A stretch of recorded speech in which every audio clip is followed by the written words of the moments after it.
नमस्कार, recce hills India में आपका स्वागत है। निर्जल एकादशी की कथा शुरू करने से पहले दिन भर इन बातों का ध्यान रखें। पवित्रीकरण के समय जल याचमन के अलावा अगले दिन सूर्योदय तक पानी नहीं पिए। दिन भर कम बोलें और हो सके तो मौन रखने की कोशिश करें। दिन भर ना सोएं। ब्रह्मचर्य का पालन करें। झूठ ना बोलें, गुस्सा और विवाद ना करें। कथा शुरू करते हैं। जब व्यास जी ने पांडवों को चारों पुरुषार्थ धर्म, अर्थ, काम और मोक्ष देने वाले एकादशी व्रत का संकल्प करवाया, तब युधिष्ठिर ने कहा, जनार्दन, ज्येष्ठ मास के शुक्ल पक्ष में जो एकादशी पड़ती हो, कृपया उसका वर्णन कीजिए। भगवान कृष्ण ने कहा, हे राजन, इसका वर्णन परम धर्मात्मा व्यास जी करेंगे, क्योंकि ये संपूर्ण शास्त्रों के तत्वज्ञ और वेद वेदांगों के पारंगत विद्वान हैं। तब व्यास जी कहने लगे, कृष्ण और शुक्ल पक्ष की एकादशी में अन्न खाना वर्जित है। द्वादशी को स्नान करके पवित्र होकर फूलों से भगवान केशव की पूजा करें। फिर पहले ब्राह्मणों को भोजन देकर अंत में स्वयं भोजन करें। ये सुनकर भीमसेन बोले, परम बुद्धिमान पितामह, मेरी उत्तम बात सुनिए। राजा युधिष्ठिर, माता कुंती, द्रौपदी, अर्जुन, नकुल और सहदेव ये एकादशी को कभी भोजन नहीं करते तथा मुझसे भी हमेशा यही कहते हैं कि भीमसेन, एकादशी को तुम भी ना खाया करो। परंतु मैं उन लोगों से भी यही कहता हूँ कि मुझसे भूख नहीं सही जाएगी। भीमसेन की बात सुनकर व्यास जी ने कहा, यदि तुम नरक को दूषित समझते हो और तुम्हें स्वर्ग लोक की प्राप्ति अभिष्ट है, तो दोनों पक्षों की एकादशियों के दिन भोजन नहीं करना। भीमसेन बोले, महाबुद्धिमान पितामह, मैं आपके सामने सच कहता हूँ, मुझसे एक बार भोजन करके भी व्रत नहीं किया जा सकता, तो फिर उपवास करके मैं कैसे रह सकता हूँ। मेरे उदर में व्रक नामक अग्नि सदा प्रज्वलित रहती है, अतः जब मैं बहुत अधिक खाता हूँ तभी ये शांत होती है। इसलिए महामुनि, मैं पूरे वर्ष भर में केवल एक ही उपवास कर सकता हूँ, जिससे स्वर्ग की प्राप्ति सुलभ हो तथा जिसके करने से मैं कल्याण का भागी हो सकूं। ऐसा कोई एक व्रत निश्चित करके बताइए, मैं उसका यथोचित रूप में पालन करूंगा।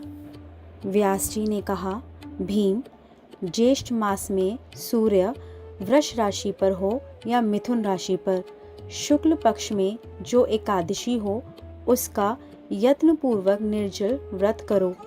केवल कुल्ला या आचमन करने के लिए मुख में जल डाल सकते हो। उसको छोड़कर किसी प्रकार का जल विद्वान पुरुष मुख में ना डाले, अन्यथा व्रत भंग हो जाता है।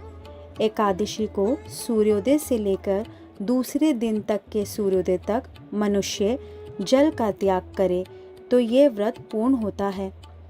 इसके बाद द्वादशी को प्रभात काल में स्नान करके ब्राह्मणों को विधि पूर्वक जल और स्वर्ण का दान करें।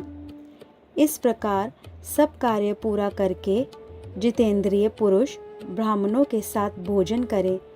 वर्ष भर में जितनी एकादशियां होती हैं, उन सब का फल इस निर्जला एकादशी में मनुष्य प्राप्त कर लेता है। इसमें तनिक भी संदेह नहीं है। शंख, चक्र और गदा धारण करने वाले भगवान केशव ने मुझसे कहा था कि यदि मानव सब को छोड़कर एकमात्र मेरी शरण में आ जाए और एकादशी को निराहार रहे तो वह सब पापों से छूट जाता है।